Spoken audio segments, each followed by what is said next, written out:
Hi friends, ಎಲ್ರಿಗೂ ನಮಸ್ಕಾರ. ನಾವು ಒಂದು 2 ನಿಮಿಷ ಫ್ಯಾನ್ ಆಫ್ ಮಾಡಿಬಿಟ್ಟು ಮೈಲಿರೋಕ್ಕಾಗ್ತಾ ಇಲ್ಲ. ಈ ಮಂತ್ ಬಂದ್ಬಿಟ್ಟು ಫೆಬ್ರವರಿ, ಮಾರ್ಚ್, ಏಪ್ರಿಲ್, ಮೇನಲ್ಲಿ ಬರೋ ಬಿಸಿಲು ಇವಾಗಲೇ ಬಂದಿದೆ. ಸೊ 2 ನಿಮಿಷ ನಾವು ಫ್ಯಾನ್ ಇಲ್ದ್ರೇ ಇರೋದಕ್ಕಾಗೋದಿಲ್ಲ. ಸೊ ಇಮ್ಯಾಜಿನೇಷನ್ ಮಾಡ್ಕೊಳ್ಳಿ, ಅಪ್ಕಮಿಂಗ್ ಬಂದ್ಬಿಟ್ಟು ನಿಮಗೆ ಕಂಪ್ಲೀಟ್ ಸಮ್ಮರ್ ಇರೋದ್ರಿಂದ ನಾವು ಬಿಸಿಲಿಗೆ ಇರೋದಕ್ಕೆ ಆಗೋದಿಲ್ಲ. ಸೊ ನಮ್ಮ ಶಾಪ್ನಲ್ಲಿ ಸೊಲ್ಯೂಷನ್ಗೋಸ್ಕರ ಚಿಕ್ಕ ಕೂಲರ್ ತೊಗೊಂಬಂದಿದ್ವಿ. ಇದು ಬಂದ್ಬಿಟ್ಟು 25 ಲೀಟರ್ ಕೆಪಾಸಿಟಿ ಇರೋ ಕೂಲರು. ಸೊ ಇದೇ ಥರ ಡಿಫ್ರೆಂಟ್ ಕೂಲರ್ಸ್ ಇದೆ ನಮ್ಮ ಹತ್ರ.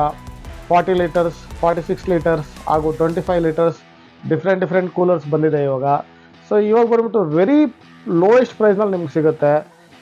ಇದೇ ನಿಮಗೆ ಸಮ್ಮರ್ನಲ್ಲಿ ಏನೋ ತೊಗೊಬೇಕು ಅಂತ ಹೇಳಿದ್ರೆ ಇನ್ನೊಂದು 10 ಡೇಸ್ ಬಿಟ್ಟೇನೋ ತೊಗೊಬೇಕಂದ್ರೆ ಈಚ್ ಕೂಲರ್ ಪ್ರೈಸು ಒಂದು 1000 ರೂಪೀಸ್ ಜಾಸ್ತಿ ಆಗುತ್ತೆ. ಸೊ ದಯವಿಟ್ಟು ಕೂಲರ್ ಏನಾದ್ರು ಬೇಕು ಅಂದರೆ ದಯವಿಟ್ಟು ನಮ್ಮ ಶಾಪಿಗೆ ವಿಸಿಟ್ ಮಾಡಿ. ನಮ್ಮ ಶಾಪ್ ಬಂದ್ಬಿಟ್ಟು Varthur near by Sharada school ಹತ್ರ ಇದೆ. ಸೊ ನೀವು ಪೊಲೀಸ್ ಸ್ಟೇಷನ್ ಕಡೆಯಿಂದ ಬರಬೇಕಾದ್ರೆ ಮಂದಾರತಿ ಬೇಕ್ರಿ ಅಂತ ಯಾರ ಹತ್ರ ಕೇಳಿ. ಮಂದಾರತಿ ಬೇಕ್ರಿನಿಂದ ಜಸ್ಟ್ ವಾಕಬಲ್ ಡಿಸ್ಟೆನ್ಸು. ಅಲ್ಲೊಂದು ವಾಟರ್ ಪಾಯಿಂಟ್ ಬರುತ್ತೆ. ವಾಟರ್ ಪಾಯಿಂಟ್ ನೆಕ್ಸ್ಟೇ ನಮ್ಮ ಶಾಪ್ ಬರುತ್ತೆ. ಸೊ ದಯವಿಟ್ಟು ಆದಷ್ಟು ಬೇಗ ಬಂದು ಕೂಲರ್ಸ್ನ ಪರ್ಚೇಸ್ ಮಾಡ್ಕೊಳ್ಳಿ. Thank you friends.